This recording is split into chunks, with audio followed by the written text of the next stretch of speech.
Goree again. I want to thank you once again for tuning in to our YouTube channel. Please hit the subscribe button. We're trying to grow our community of listeners and viewers. We also want to thank you for tuning in to our Facebook page. Today I want to talk to you very briefly about destiny.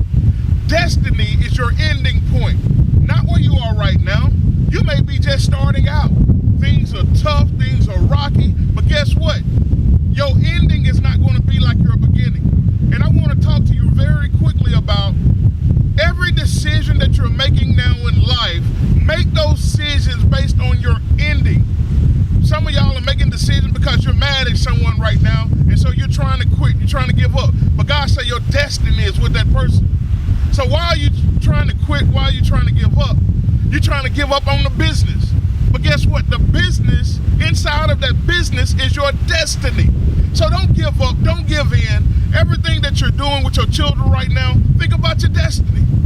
Before you make a decision, I want you to start thinking about your destiny and make preparations, make your plans towards destiny and not where you are today.